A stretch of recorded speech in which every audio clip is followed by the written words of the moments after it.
In this era of deep complexity. Okay, Honest Abe never lied. That's the good thing. That's the big difference between Abraham Lincoln and you. Beyond the edges of black or white. We choose truth over facts. It's time to be notionally accurate. Precisely, factually, and semantically correct than about being morally right. Here's your host, Captain Kirk. Welcome one and all to the second episode of the Notionally Accurate podcast, produced live right here at the One Man's Burden Studios in my undisclosed compound, located somewhere in the New England adjacent bayou swamp of the Pacific Northwest.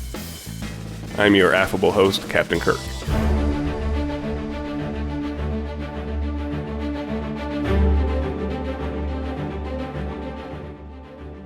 I hope you all had a meaningful Memorial Day. The 80th anniversary of the Normandy landings is coming up on the 6th. Credit to all those who served and stormed those beaches. And damn to hell the communist sympathizers that use the imagery of the Normandy landings to proclaim themselves the real anti-fascists. When in fact, when they talk about anti-fascism, what they have in mind are the Soviet soldiers, the Red Army that took over half of Europe and raped it for 50 years.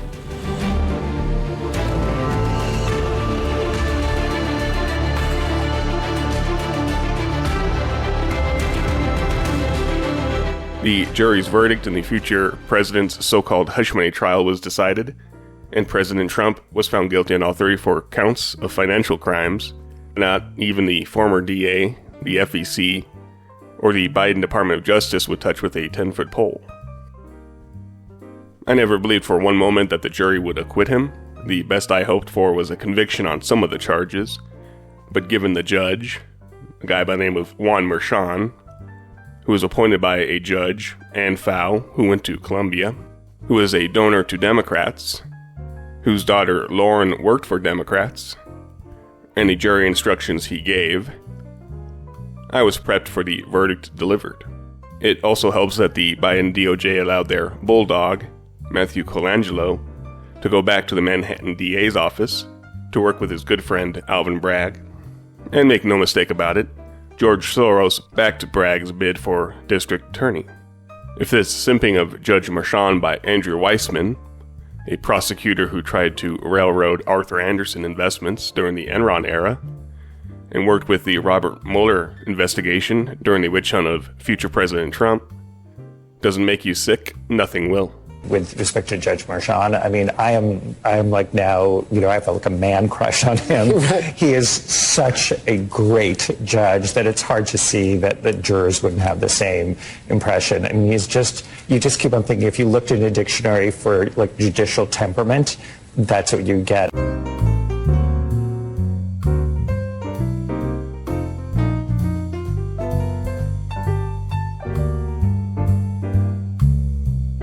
As a quick palate cleanser, CNN legal analyst Elie Honig, who has been outspoken in his incredulity regarding the basis for the trial, wrote for New York Magazine's Intelligencer that this case was a Frankenstein's monster, cobbled together intentionally to get future President Trump. Suffice to say, if his 2021 book Hatchet Man, an evisceration of President Trump's Attorney General Bill Barr, is any indication, Honig is not some ultra mega MAGA insurrectionist. So now the appeal process will play out. Who knows how that will conclude? The same folks that were telling us the jury would acquit the future president or render itself a hung jury believe in good faith that the case will be tossed on appeal. I hope they're right, but calling me skeptical until the moment arrives. Which may be why they are trying to soften up Samuel Alito and the other judges appointed by the Republicans with this bullshit flag story. One concern of theirs is an upside-down flag flown outside the Alito residence after January 6th, which they say is some sort of support for the riot at the Capitol. Even though if it was an attack on democracy, having an upside-down flag which signifies a nation in distress would make sense, would it not? though Alito says it is about a spat between his wife and liberal neighbors. Another concern of theirs is a flag I've never heard of before, though I am not a flag historian, something called the Appeal to Heaven flag. Incidentally, in the New York Times review of the symbology of January 6th, the Appeal to Heaven flag isn't even talked about.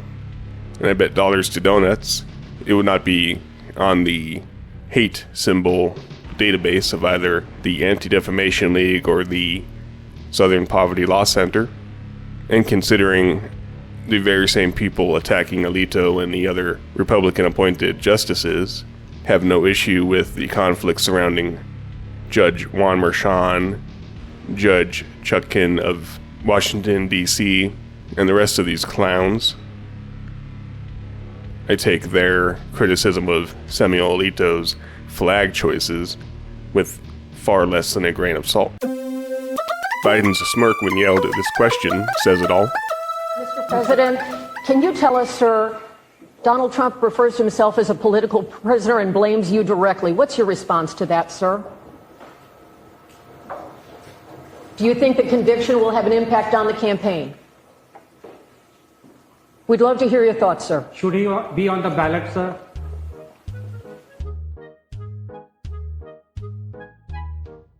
Here's the future 47th president on the result. And I really think that this is an event, what took place yesterday with this judge. Look, we have conflicted, but he's a crooked judge, and you'll understand that. And I say that knowing that it's very dangerous for me to say that, and I don't mind, because I'm willing to do whatever I have to do to save our country and to save our Constitution. I don't mind. So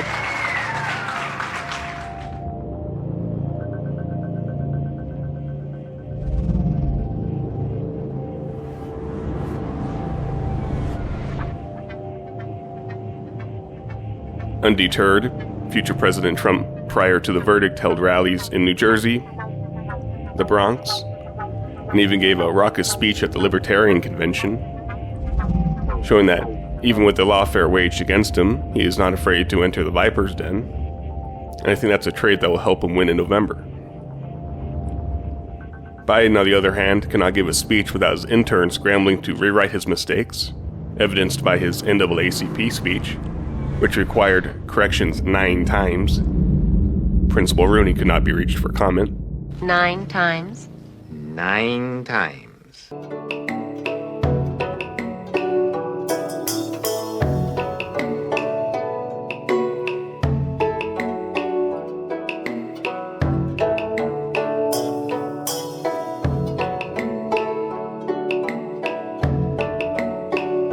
Let's not allow Biden's failed regime to be overshadowed by the verdict, of course.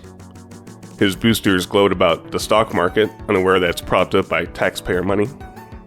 His boosters gloat about falling inflation, gaslighting us into believing it was 9% when he was installed. His boosters gloat about his foreign policy, as if the Kabul airport bombing didn't claim many Afghan lives and 13 American servicemen, that he did not invite the invasion of Ukraine by Russia, that he is a staunch ally to our Middle Eastern partner, Israel. His boosters gloat about his diversity hires and court appointments, without consideration for how their rulings tear apart the country.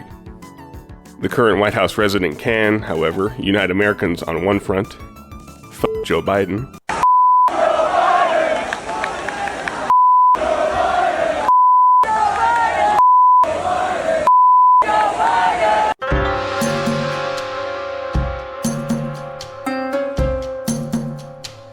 Some murmuring about replacing Biden before, during, or more bizarrely after the convention is stymied by history and logistics. Democrats may want him to exit stage right and have another stand-in ahead of early voting, though I wonder who will replace him. Gavin Newsom is best positioned in the mind of the DNC, since he's run California into the ground, beat back 2 recall efforts, and can fundraise. that I should devote an hour or a day of my time. Not since LBJ called it quits in March of 1968 has an incumbent decided not to run again. Any duties other And many factors led to that decision, with race riots, an increasingly unpopular war, and domestic strife that has yet to pop off in 2024, leading LBJ to say thanks, but no thanks. I shall not seek, and I will not accept the nomination of my party for another term as your president.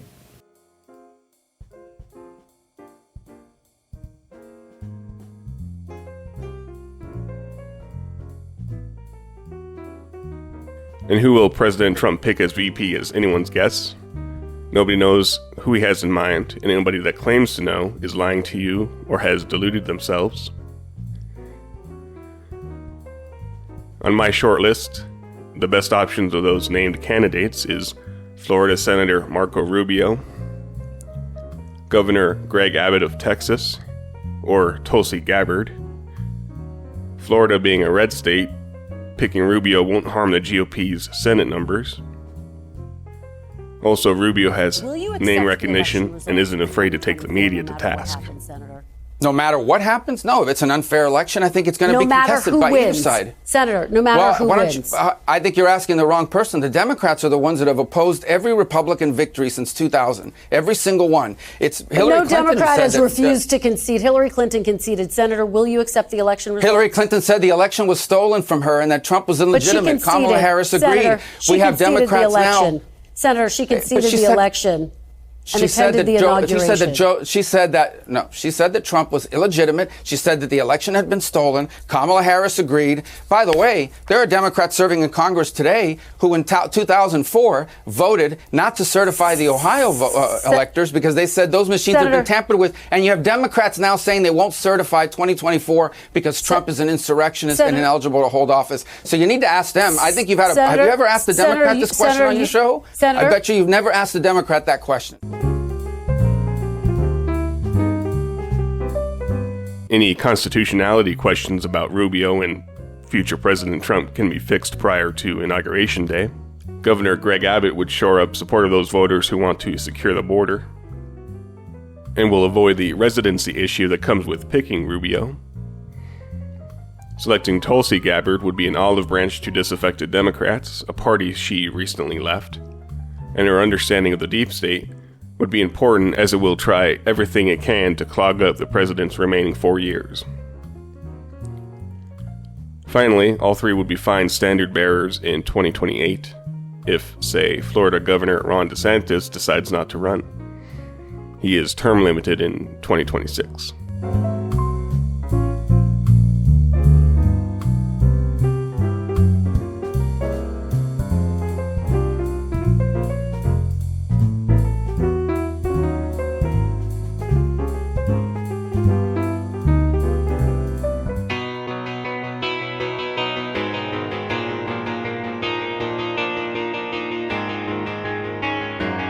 Some minor news of the past month include staff layoffs at the left-wing hate site Media Matters, which blames a lawsuit brought by Elon Musk for causing financial distress. Despite A, the lawsuit being in a preliminary stage, it hasn't even really gone to court yet, and B, the site is funded in part by the Soros-run Tides Foundation, another left-wing outfit. And by the way, I thought lawfare was just a right-wing conspiracy. Anyway, other juicy bits of news is Senator Joe Manchin abandoning the Democrat label while still caucusing with the Democrat Party in the Senate, a move that befuddles even me as he's not even running for re-election. And today, for me to be able to fulfill that, I have changed my registration to being a no-party affiliation independent. And finally, to borrow a phrase by a great radio host and all-around fantastic guy, even though this is not a sports podcast, I bid farewell to the lovable Bill Walton, who passed away far too soon at age 71 recently, after a battle with cancer. Rest in peace, Bill.